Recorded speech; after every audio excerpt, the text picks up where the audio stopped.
What's up, my good people? This is Joey Young. If you are struggling to hit your goals right now, there's a good chance you're anxious, stressed out, and/or being ruled by fear. We're going to talk about how to overcome fear and anxiety so you can get back to crushing your goals.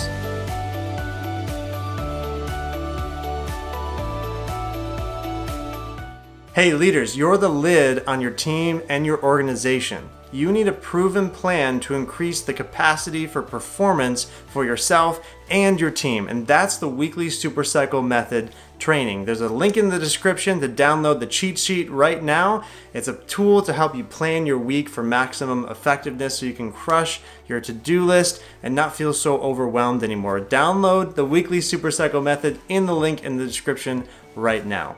All right, I've got 3 shifts you're gonna make to overcome the fear and stress and anxiety you're feeling right now. And the first is to not think about it, but to face it. Number 1, don't think about it, face it. We waste so much time and energy spiraling out of control, overthinking, overanalyzing, ruminating on potential upcoming fears. This is horrible for our performance and for our mental health. So what are we going to do? Well, we're going to do what the buffaloes do. There's an old story where buffaloes, if they see a storm coming on the horizon, a herd of buffaloes will be seen running at and through that storm. They do this because they know if they run through the storm, they'll actually spend less time overall in that storm. Contrast that with cows. If a herd of cows sees a storm, they'll run away from it. Of course, the storm eventually catches up with them, and they spend more time in the storm overall. So we're gonna do like the buffaloes do, and we're gonna look at our fear and we're gonna deal with it. That might mean journaling intentionally about your fears and why you think you feel it and what you could do to face it and to overcome it. And that might look like actually doing what you say you're gonna do in terms of overcoming that fear and actually taking that first baby step to look it right in the eye and say, this is not going to rule my life anymore. The key is to not think about it, but it is to do something about it. The second shift we're gonna make is giving fear no place in our decision making. We're gonna not allow fear at the table of our decision making. And the thing you gotta understand about fear is that it's a really good signal, like, hey, there's something that could go wrong here. Like, hey, just heads up, like, watch out for that. But fear is a very bad guide. Fear is not a very good way to make decisions. It's just an aspect of understanding what could go wrong. And too many people live their life avoiding fear and letting fear guide their decisions when really fear is just a signal to say like, hey, looks like that could be a potential danger, just a heads up, you know? And fear is very good at telling us like what potentially could go wrong in the future, but fear is very bad at accurately representing the consequences of those bad outcomes. For example, if you're giving a speech and you're really worried that you might forget what your next point is in your speech, fear is very good at telling you like, hey, you know, you might forget what your next thing you're gonna say is, and you kind of freak out about it, and then all of a sudden you start thinking like, oh my goodness, like what if I completely derail this and everyone hates me and the whole thing comes undone because I forget what my next point is. That's common, but what is really interesting is that fear doesn't actually have a good representation in our mind for what would the consequences be in that situation. If you do forget your next point in your presentation, most likely you'll pause for a second, you might say you'll look down at your notes, you'll remember the next point, and you'll keep going.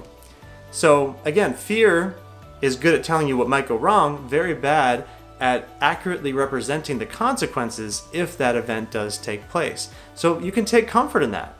Remember that fear is just a good way of understanding what could go wrong. It's a very bad way of understanding the potential consequences if something does go wrong. So we're not going to let fear have a place at the table of our decision making. All right, third shift we're going to make is we're going to decide to live as a role model of a fearless life. You and I, we're going to make a decision here that we're going to engage the accountability side of us, the leader side of us, the role model side of us, and say, I am going to help others live a fearless life by being an example. And this is really powerful because the first 2 points, first 2 shifts were about ourselves, but this side of overcoming our fear and anxiety engages the side of us where we want to help others, which is a huge motivational piece. Like, we become a different person when we're accountable, when we decide to be a leader. There's a shift that takes place on the inside that now says, all right, I'm not just doing this for myself anymore. I'm not just overcoming my fears so I can achieve my goals, but I'm overcoming my fears so that other people can achieve theirs. And they can see a good example of someone who's living a life not driven by fear and not full of anxiety, but instead someone who has a higher calling.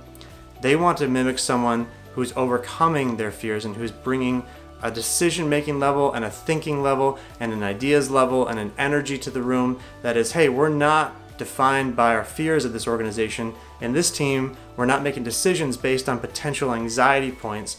We're going to make decisions confidently and step into the things that we're afraid of so that we can get the results we want. That's a really powerful feeling. So make sure at the end of all this work you do to overcome your fear and anxiety, you make a decision to be a role model. Actually make the choice to be an example of what it looks like to overcome fear in your day-to-day life, and watch yourself accelerate towards those goals and overcome the fear and anxiety so much faster.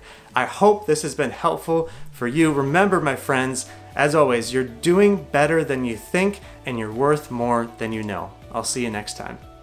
Hey, if you like this video, I know you're gonna love the free weekly Supercycle Method training linked in the description below. It's a course that I created to help you to finally get control of your to-do list, get rid of the overwhelm you feel right now, and to finally carve out that space in your week to accomplish that really important goal that you've had for a while.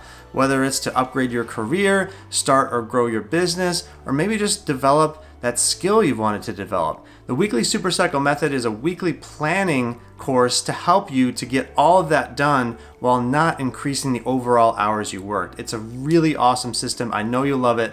Click the link in the description. I'll shoot an email over to you with a link to it right now. And did I mention it's free? It's totally free to you. And hey, like and subscribe to this video if you enjoyed this. That'll help spread the message here to other people on this platform, and take a moment to share this video with 3 of your friends. Just grab the link to the video and shoot it in a text. Say, hey, I really enjoyed this. Check it out. You know, nothing better than loving on your friends with some great free content on personal and professional development. So take a moment to share this video with 3 of your friends, and hey, I really appreciate you. Thank you so much for your support.